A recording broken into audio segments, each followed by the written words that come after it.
Religions are formed in phases or cycles. A religion begins with a cycle of teachers. Taoism has 8 major figures between 500 BCE and 200 AD. Sikhism had 10 masters, more or less in sequence. The theological system we call the Abrahamic system has 28 major prophets. This statement may spark disagreement among some readers. Debate is a lively part of the Abrahamic system.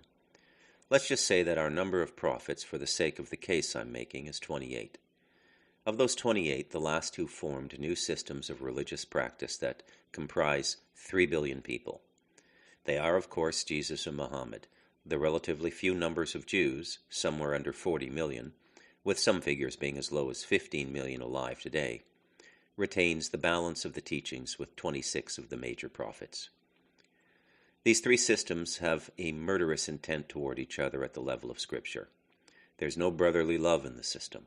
They are all absolutist, not centered on reincarnation, and the most punitive of the world's religions. The Jews must discredit both Christianity and Islam, or otherwise accept the prophets into the canon, which they have not done.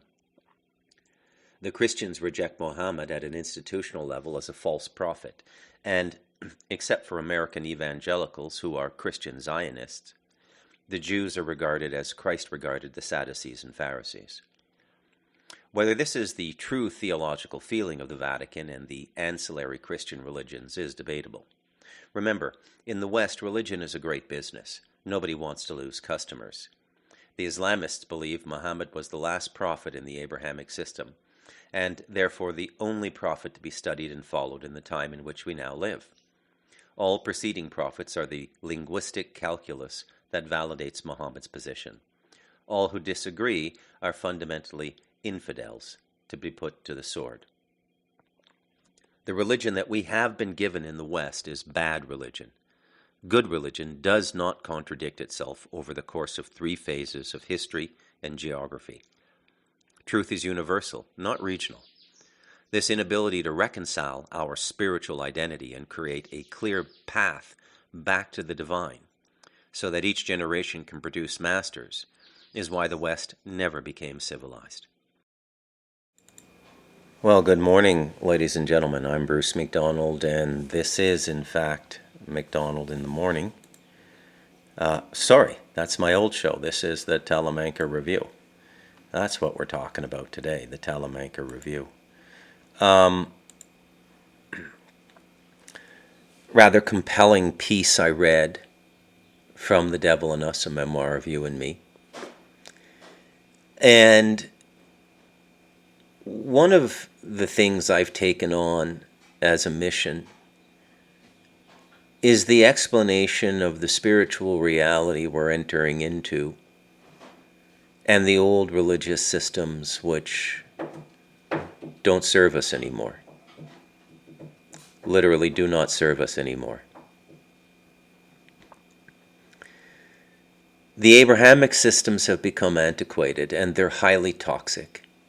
And quite frankly, they were given to us by extraterrestrial races that really had not achieved any state of advancement that made them suitable mentors for a developing sentient race.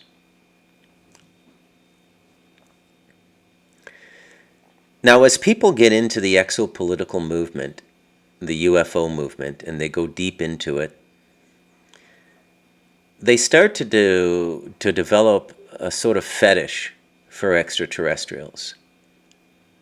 And what happens is we transpose our desire to be saved onto the extraterrestrials, as opposed to where we normally put it, which would be a savior like Jesus Christ, a redeemer like Buddha. Although Buddha only gives the recipe, you have to actually do the kitchen work, which is it's a very difficult, very sincere path, Buddhism.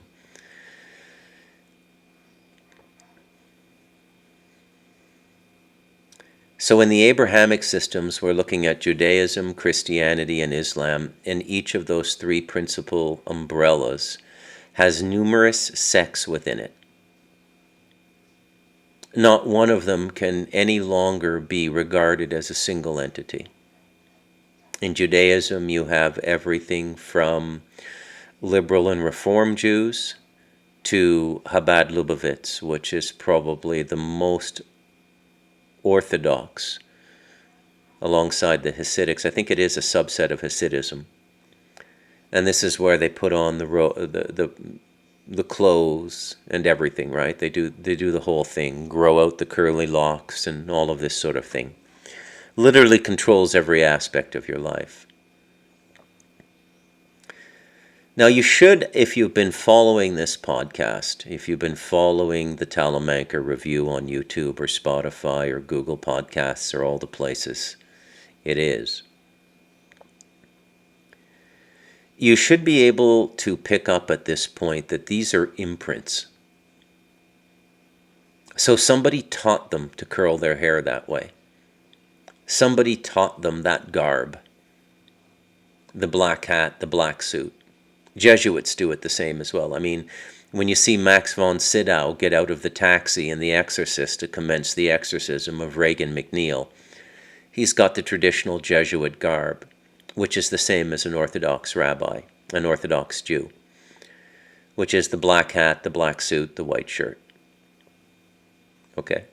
And very often in the Catholic system, it's even a black shirt, and you just have the white collar right where the voice is.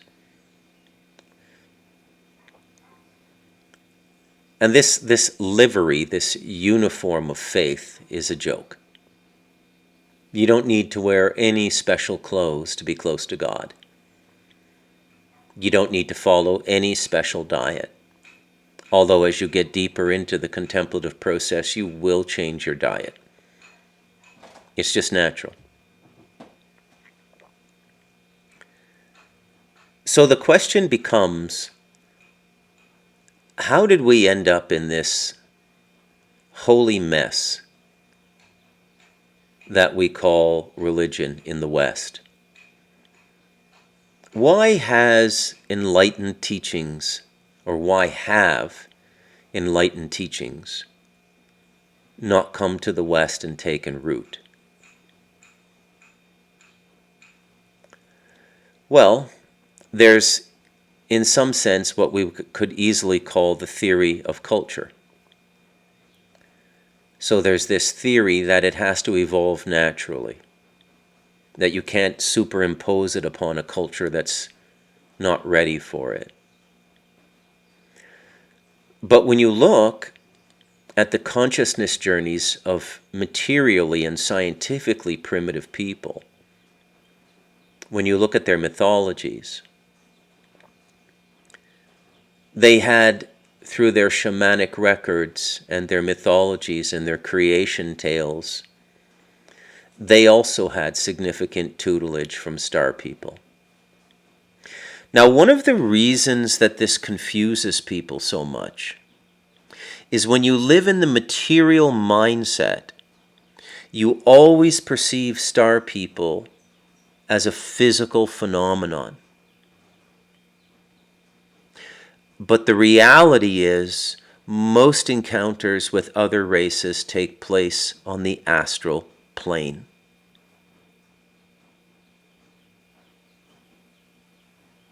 If you've never studied occultism, in the West it's called occultism, in the East it's just standard spirituality.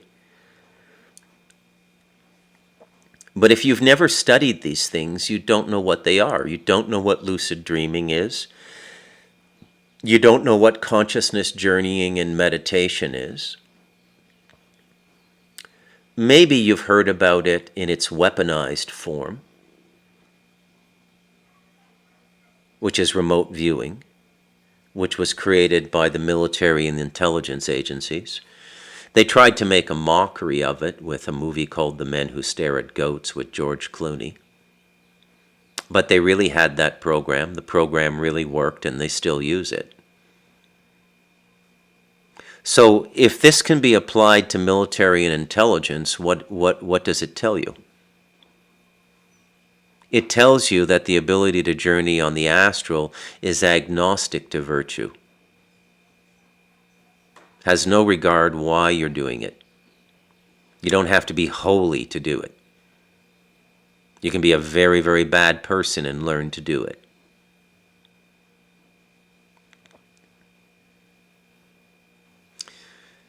As a general rule, when you get into multidimensional reality,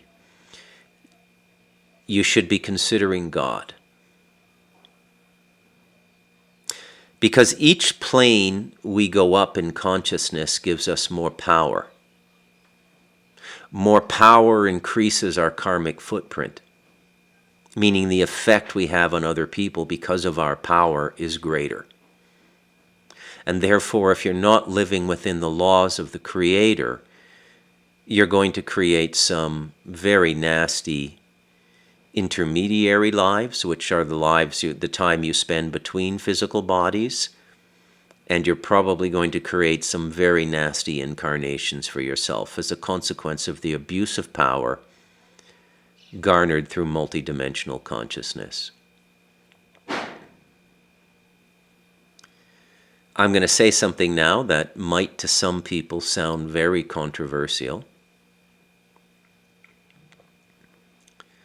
But I believe, and again, these are my opinions. You can go and research these things yourself. It's so easy to research now. Anybody who has a computer and a decent internet connection has every university library at their fingertips, any kind of information at their fingertips, any manuscript, ancient or modern. You just go to the Internet Archives. You can find a copyright-free version of the manuscript, the book, and you can read and you can study. A lot of people think that this technology is destroying us, but it's the way you engage the technology that's destroying you. If you have a glass of wine with a heavy meal, a meat meal, the wine will actually help your digestive process. A glass of wine. If you become an alcoholic, you're in serious trouble.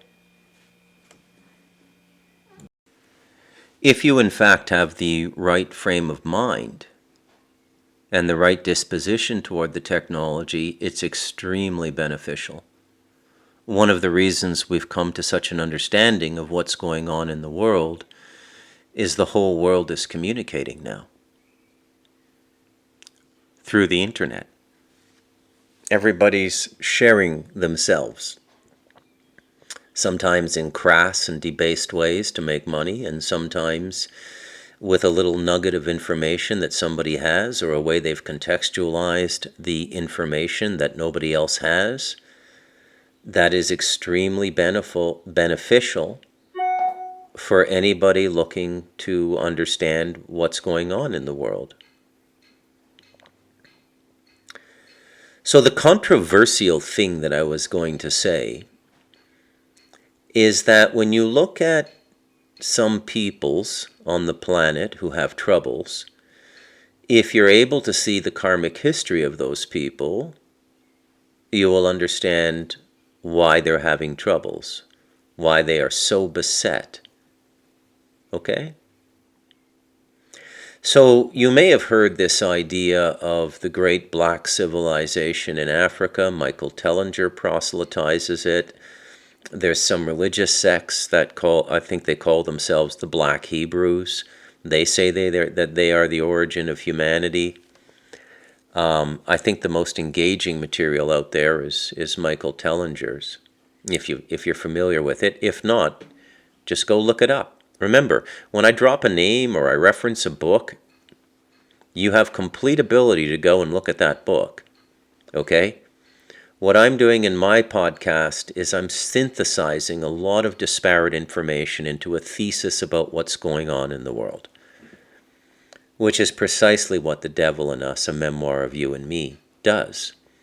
I don't think there's a book on the market now that can give you a better understanding of what's going on in this world than The Devil in Us, A Memoir of You and Me.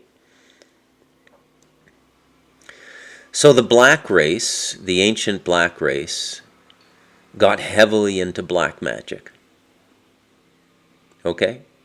Probably influenced by the reptilians, because they've always been here on the astral. They're very powerful on the astral. Okay?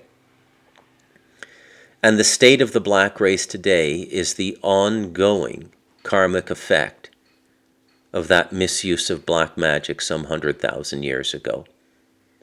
That's how severe karma becomes when you gain multidimensional consciousness. It would be better you were just a human being operating from your senses and mind, because there's only so much damage you can do. But in the modern economy, there's a lot of damage you can do now. Okay? Because of the way everything is interconnected through finance and currencies and everything. You, even without being multidimensional, you could cause the death of millions of people now, a single person or a small group of people. In fact, it's going on as I speak, as you're watching this podcast. That very scenario is going on right now. So as you make your consciousness journey, you want to be mindful of all of the spiritual laws. Okay? And many people who gain a significant consciousness fall because they don't maintain spiritual hygiene, they don't maintain morality, they don't maintain virtue. And they fool a lot of people. This was the case with Andrew Bartzis, the galactic historian.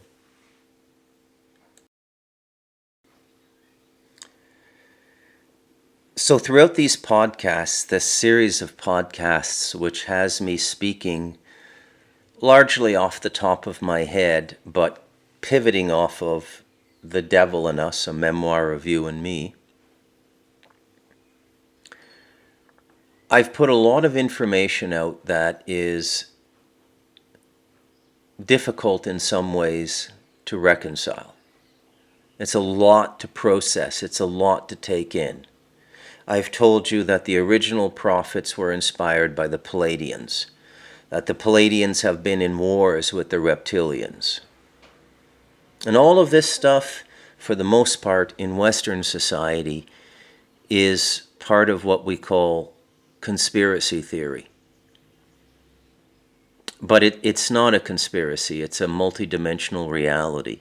You see, the astral affects the physical more than any other plane because it's the closest dimension to us.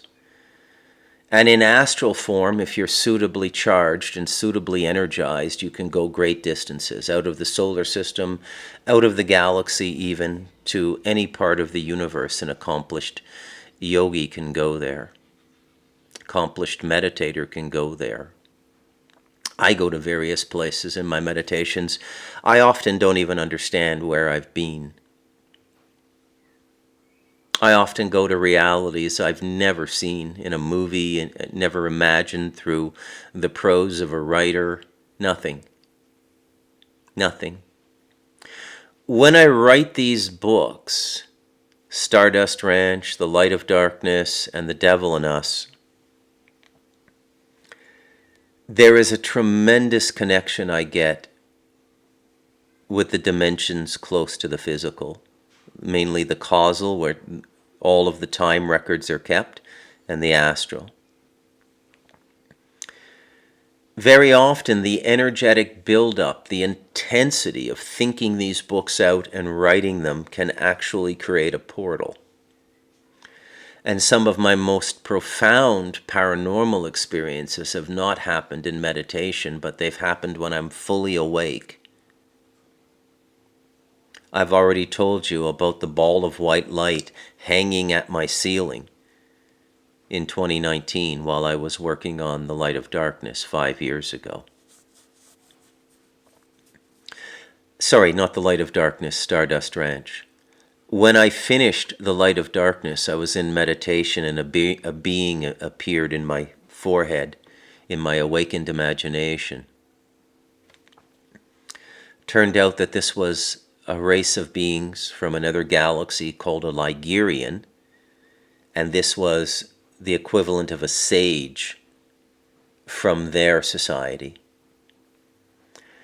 When I work on these books, I have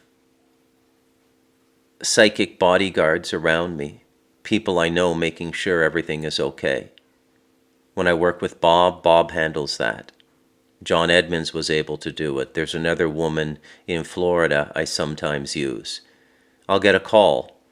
Be careful about this, this, and this, and in the next 24, 48 hours, it all plays out. There is an opposition to these books. They don't bother me too much because I don't sell enough books to affect the general consciousness on this planet. So I might be considered inconsequential at this moment in history.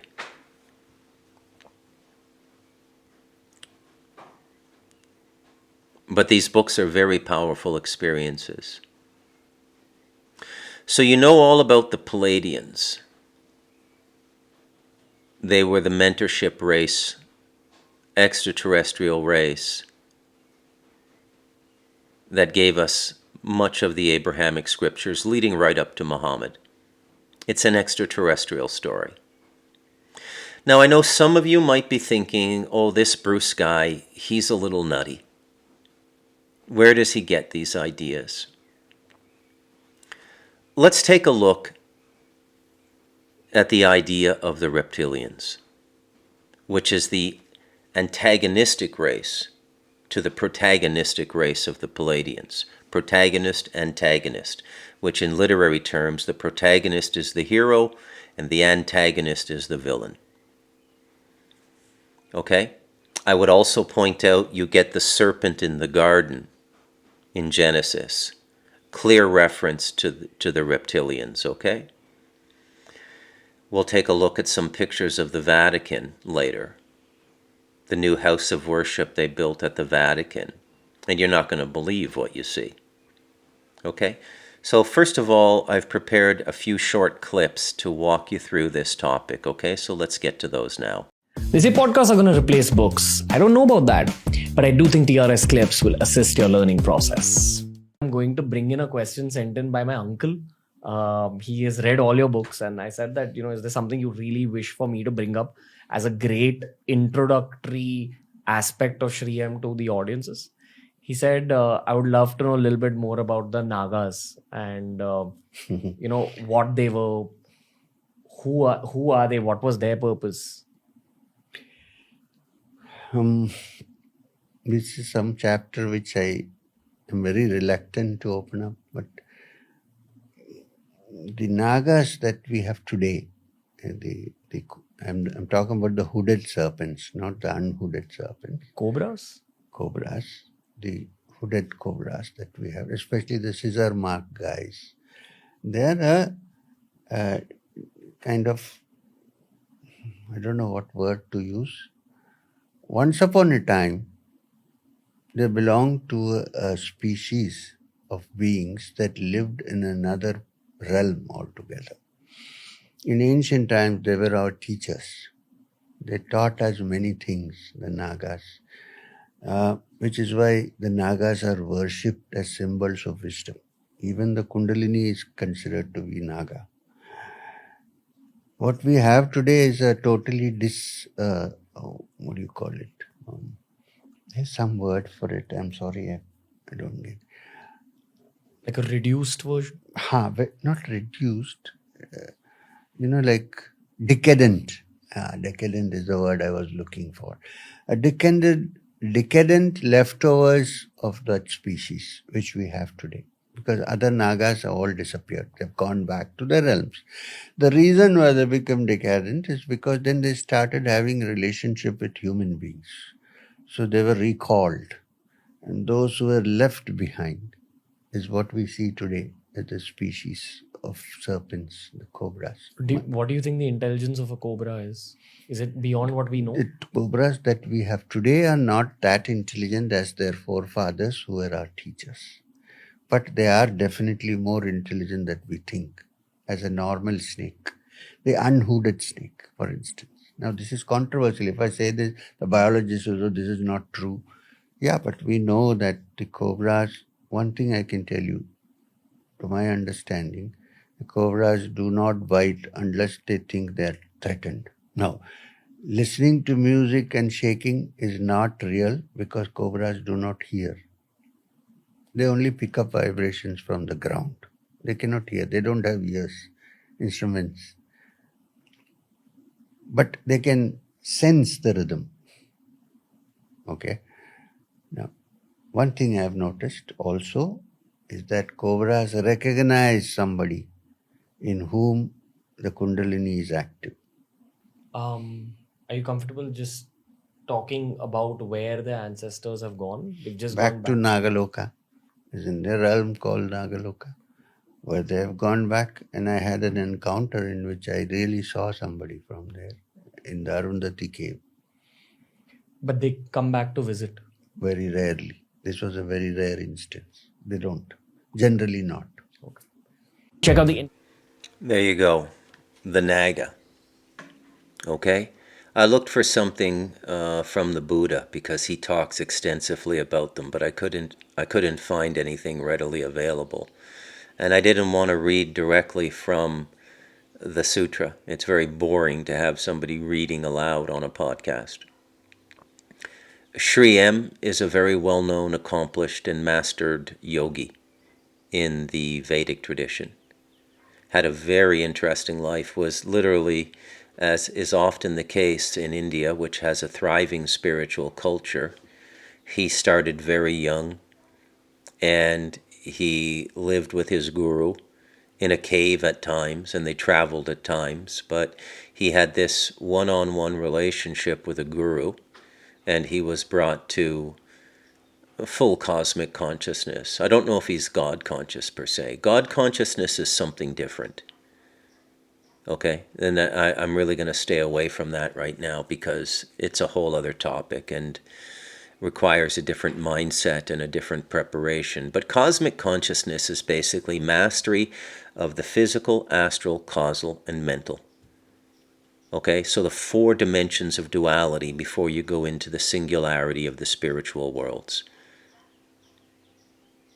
And the yogis are fully realized. They have full cosmic consciousness. We produce it in the West too, sometimes by accident. I would say that the poet Walt Whitman had cosmic consciousness. I would say that the poet Wallace Stevens had cosmic consciousness.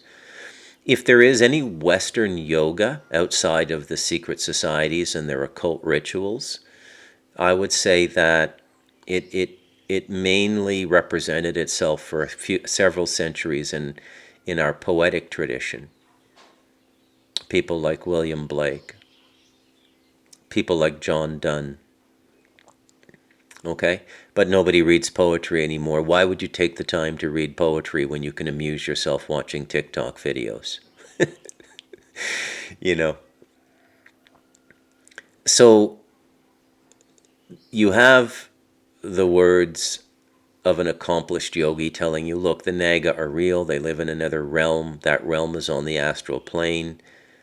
They live in a place called Nagalok, L-O-K. And it's another realm. Okay? What forms a realm? Well, you could say that a nation is a realm. So that a group of people acting under the same set of laws will have a common frequency, common vibration, you can recognize them. You can if you spend a little time in India, you can recognize when you're in North America whether somebody is from the south of India or the north of India.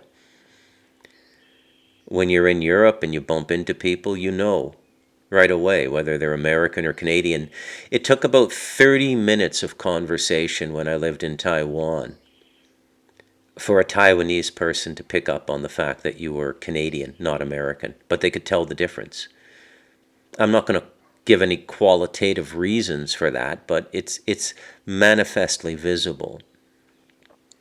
So in a sense, we have realms on planet Earth. We have realms where people think a certain way, behave a certain way, eat a similar diet, and practice a certain way. Okay?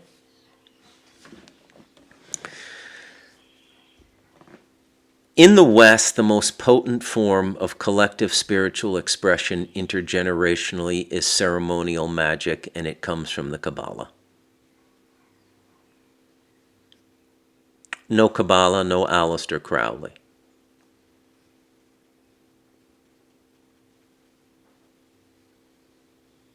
No Kabbalah, no Freemasons. No Kabbalah, no Martinists. No Kabbalah, no Rosicrucians.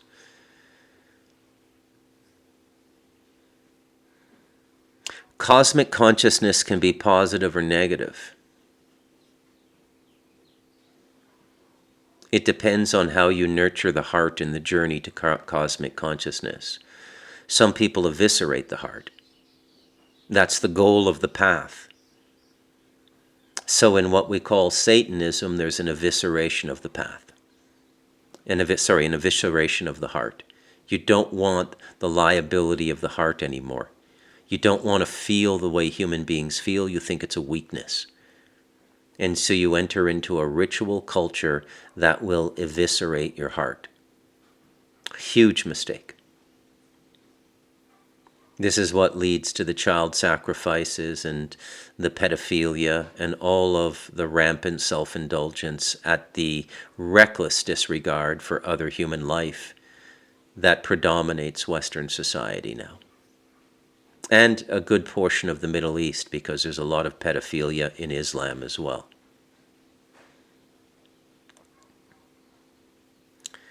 But it's despicable. The heart is the fulcrum upon which all consciousness is leveraged if you want to stay human and connected to the divine. Cosmic consciousness can persist disconnected from the divine. The evisceration of the heart is the disconnection from the divine.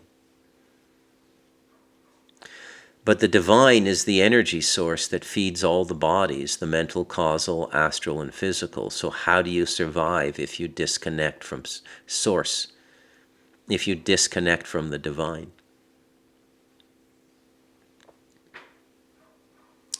You get into energy harvesting.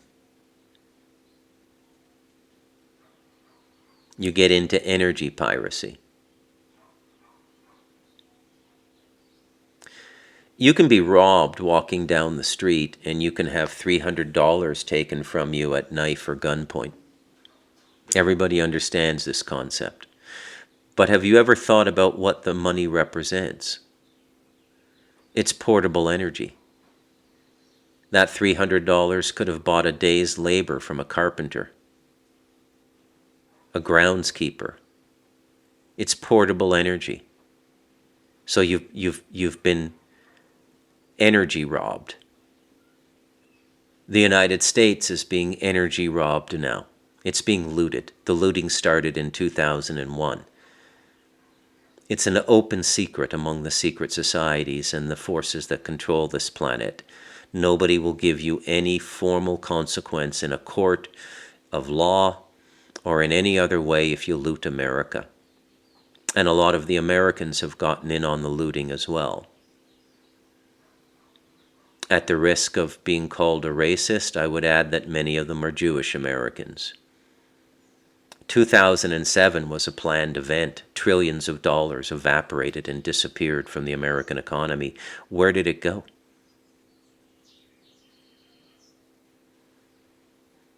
Who runs most of those investment banks on Wall Street?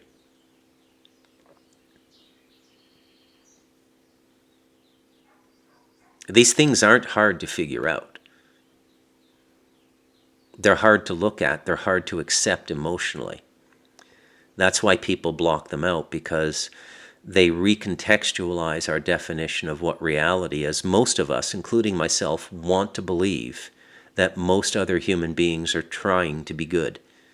They may not be very good at being good, but they're trying. And there are lines most human beings will not cross. I assure you that line does not apply to a significant portion of human beings on this planet. Many of them have been eviscerated at the heart level through dark ceremonial magic, ritual magic, human sacrifice, pedophilia. It's all true. Comet Pizza. Read the Belial chapter again in The Light of Darkness, where I talk about how the New York Times handled Comet Pizza. And then I present over 20 royal inquiries in Britain into institutional pedophilia and point out that how could the editorial board of the most prominent newspaper in the United States not contextualize elite pedophilia in a framework larger than that one instance at Comet Pizza? Why did they have to ridicule it? Because their paymasters tell them to not cover that stuff. You see, the publisher speaks to the senior editors speak to the editors speak to the op-ed people and speak to the reporters, and they give them their marching orders. Everything is a compartmentalized military structure now. This is why when people leave restraining circumstances, like Candace Owens leaving the Daily Wire, which is clearly a Mossad operation for anybody who has their thinking hat on. If you don't see that as a Mossad operation, you're just not looking at it. The Mossad is the intelligence agency of Israel, one of the most ruthless intelligence agency on the planet. Their go-to solution for almost every problem is to kill the person.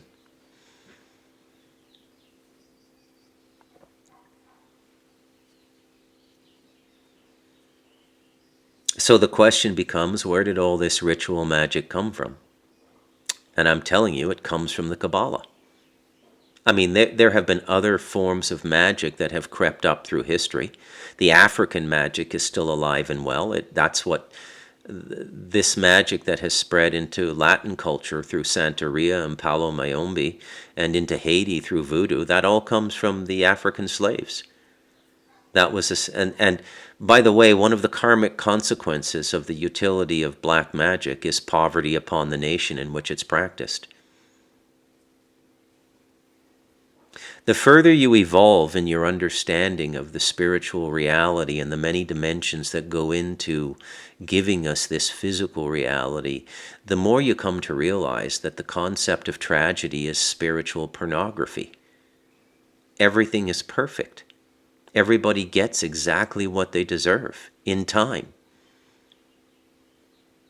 But oftentimes the causal relationship can't be maintained. People don't have the vision or the consciousness or the ability to go onto the time track and look at a circumstance and say, now I understand why these people are going through this in the early 21st century. It's the reaction to this which they did any number of years ago. You see, when we go out of body, time doesn't really exist. Even on the astral, it's a different relationship with time. Have you ever been sleeping and your alarm clock goes off and you hit the snooze button? And the snooze button is typically set on most alarm clocks, including an iPhone alarm clock, for 10 minutes. You wake up, you're fully aware of the fact that you're in your house, a new day is starting, but you're not quite ready to get up, so you hit the snooze button and you go back, you put your head back down on the pillow. And because you barely woke up, it's very easy to go back into that other world you were in before you woke up.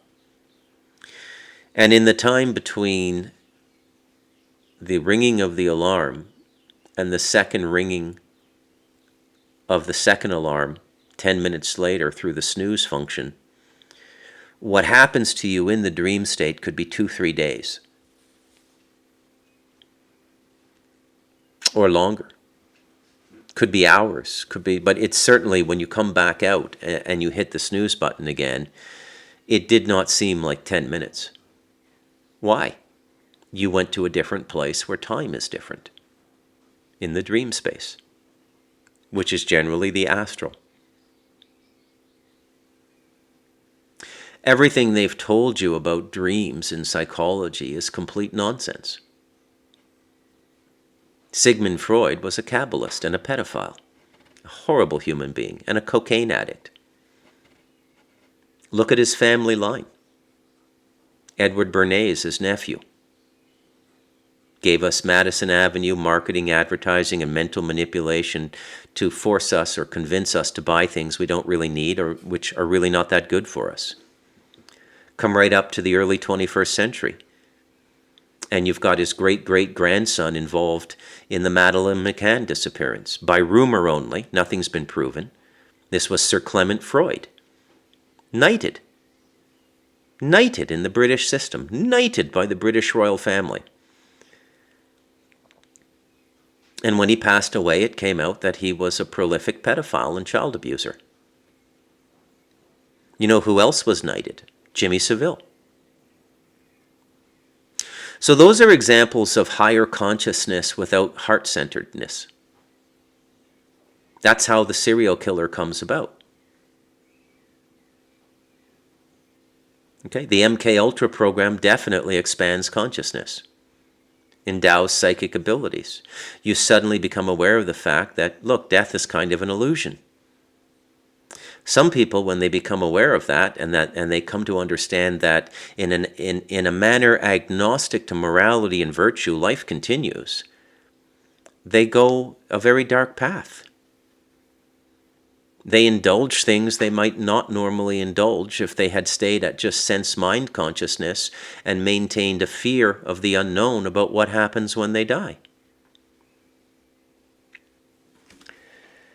Let's take a look at another video. For as long as I can remember, I've had an interest in what some people condescendingly term conspiracy theory. You see, I was born November 22nd, the anniversary of John F. Kennedy's assassination. And every year on my birthday, there's been televised specials on practically every channel talking about magic bullets, grassy knolls, other shooters, as well as CIA, FBI, and mafia involvement. Even by the age of 10, this spoke to me.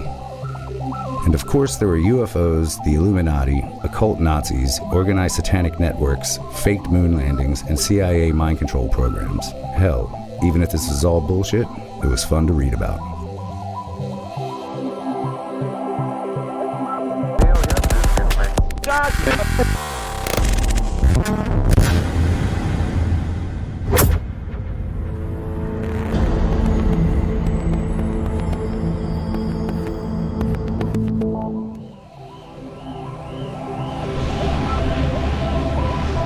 It was in 2000 that I first discovered David Icke's book, The Biggest Secret. In it, he writes about a global conspiracy, a hidden hand manipulating humanity's destiny through the shadows, using those who seem to be in power. And the goal of these shadow people? Nothing less than an Orwellian global superstate with total control at the hands of an ancient reptilian shape-shifting race. So we took a ferry to the Isle of Wight to spend the day with David Icke, Britain's leading conspiracy evangelist and the one man standing between us and total enslavement. Hey! Kev, Mr. nice to meet Icke, you. nice to meet you. Good trip. Yes, it was. Welcome to my abode. There's not much to see, but I like it. What do we got here? Well, this is things that I've collected over the years. This is fantastic. Someone in Hawaii actually painted this. This is what the painting is. This is the original of the front cover of my last book, Human Race Get Off Your Knees, The Lion Sleeps No More. And I asked my great friend, an artist called Neil Haig, to paint this picture for me with particularly those eyes. And that's humanity saying, no more, enough, no more little me, we're not having it anymore. In 1991, David Icke didn't believe in secret shape-shifting lizard fascists. He was a television celebrity. After arthritis had ended a promising career in football, he'd become a broadcaster. But that all ended in one remarkable appearance on The Terry Wogan Show. David Icke. In a turquoise tracksuit, he'd announced that he was the son of God, and the world would be ending that year. It didn't, and Icke seemed destined to disappear beneath a typhoon of public laughter. So it's quite funny, really. You know, 2,000 years ago, had a guy called Jesus sat here and said these same things, you would still be laughing. It's really, really funny that we've not really moved on that much. They're laughing at you. They're not laughing with you. Fine. But Icke wouldn't disappear. He began to write. And over a series of increasingly successful books, he began to outline his philosophy. Humankind was not in charge of its destiny. It was the unwitting prisoner of a race of shape-shifting lizards who occupied the roles in the highest echelons of society. From presidents to royal families, all trusted public figures were secretly part of a reptilian, Satanist pedophile group who had been on this planet for centuries. People began to take notice of Icke, and today he spends most of his year preaching to amphitheaters full of fans. He's still making startling revelations, and recently he declared the moon to be a hollowed-out planetoid space station from which our minds are controlled. The lizard's very own Death Star. Don't mention the reptiles. Don't mention the chapter 2. reptiles, yeah. Because there were people, when this started to come in, people who were kind of into my stuff up to that point, which was kind of regular fight. Well, it was a bit strange because it was all the way the war was manipulated by a few people, but it was all kind of regular stuff. And then I came across with this stuff, and it was Get like, it out of the way. don't mention the reptiles. They'll just laugh at you again. I said, I know, but I've seen enough and heard enough to believe that it's real, and so I say it. I don't care about the consequences for me. Are you frightened? No, I'm not. I don't care, because the consequences for the world and my children and my grandchildren and everyone else's of humans not intervening in this process that's going on now ever more quickly, are that we are condemning our children and grandchildren, indeed ourselves. It's that close to a world that George Orwell so massively understated. Can we have a look at where the work gets Yes. done, where Like it everything all it- happens? This is where it all happens, and as you can see, it's really small. It is really small. Because, I look at my life, and I don't see my life as a life anymore. I haven't for a while. I see it as a job. So this is the new one. Yeah, this is in the German? this is the German version, isn't it? Look at the size Jeez, of that. yeah. 350,000 words. That, in one book, is the scale of information that has come into my life about these things. See, that is not a theory. That is evidence supporting a fact. What was like the first book that really struck you? Because I know there was a couple for me, but you're familiar with Robert Anton Wilson? And I just liked it because it was funny and it tied a lot of points of interest together. And he sort of pointed me in different directions, even though he wasn't really a conspiracy theorist trying to say anything. He put things together I never saw. Right. He'd connect dots that had never occurred to me, which turned me to like Holy Blood, Holy Grail, and some of these other things. That you've just hit the nail right on the head of my work and what you need to do to understand what's going on. Connect the dots. See, there are dots like banking, government, all these different things. 9/11, which in and of themselves are interesting, and you can see that something's not right, but when you connect the dots between apparently unconnected people and situations and organizations, that's when the tapestry appears and you go, whoa, so that's what's happening. David had told us that his first moment of enlightenment had occurred when a voice entered his head while shopping with his son on the seafront. This is the newsagent I told you about, where basically it all started. I was walking along here and I walked in this door and turned to where Gareth was reading his Spleen Train books, and this is where it happened, just the other side of this door, where I'm like, what's going on? Go and look at the books on the far side. What? And that's where it started, 1990, March 1990. And I never thought it was going to lead where it has, but it has. Yeah. Well, it's a great beginning. Platform fun. In simple terms, there is a predator race which take a reptilian form. They're feeding off humanity. They've turned humanity into a slave race. They demand human sacrifice. That's where Satanism comes in. They feed off human energy, particularly feed off the energy of children. David's latest revelations have been about the moon. Far from a lump of benign rock orbiting us, it is in fact an artificial construct, a gigantic spacecraft, probably a hollowed-out planetoid. It is from the moon that the nefarious Illuminati manipulate the collective human mind, warping our perception of reality. I'm saying it's broadcasting something, that it acts as a blocking frequency that stops us seeing and perceiving things that we would normally perceive. That is creating what I call the moon matrix, or the Saturn moon matrix, and it's basically having the effect of the fake reality in the Matrix movies. Again,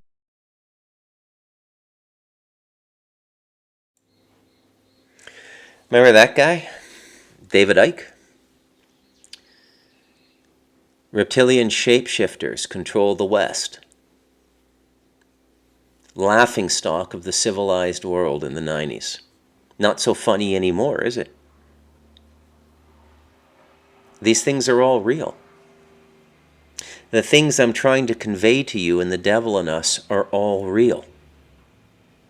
But you have to apply yourself. You have to make an effort. You have to want to know these things. And you have to simultaneously engage spiritual practice in whatever method or system appeals to you.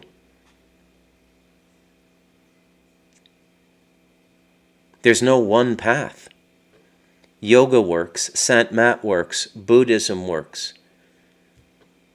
But the principal characteristic of all of them is going within, learning to meditate, learning to cultivate the space between the waking mind, which is dominated by our senses and our mind, and the sleep state in which we lose the waking consciousness. So in between those two things is the meditative state, in which you shut down the sense mind, but you remember, I am Bruce. You're not asleep. You know who you are. And then you begin to engage the faculties of consciousness, because if you sit still long enough, they will come out in you. Many people give up because they don't have the discipline. It could take a year or two of just sitting still for an hour a day before you start to wake up here. Most people, because we live in a society in the West that demands instant gratification, most people take an easy route. I'm going to go down to Peru or Costa Rica and do some ayahuasca, man. I'm going to get spiritual. You're not spiritual until you have discipline and commitment. Not that there's anything wrong with doing an ayahuasca trip if you are a practicing spiritual person. Nothing wrong with it at all. But don't make it the centerpiece of your spirituality. I know people now, that's all they do. 6 times a year, they'll go for ayahuasca trips. Sooner or later, those trips are going to turn on them. They're going to turn on them.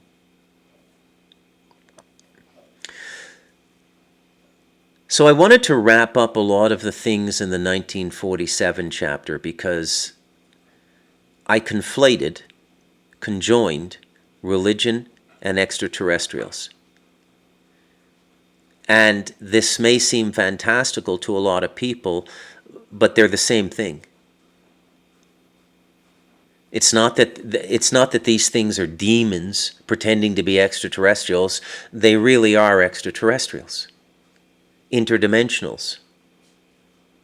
They really are coming geographically, physically from very different places in the universe.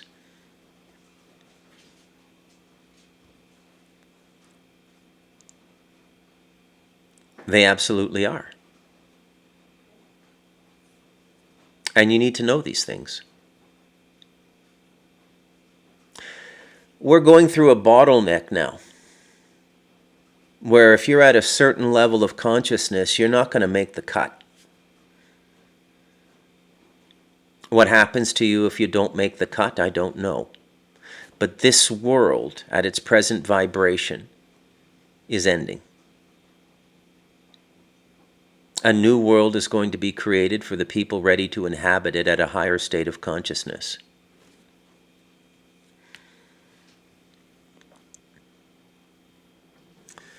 I think that's enough for today. I'm Bruce McDonald, and this has been the Talamanca Review.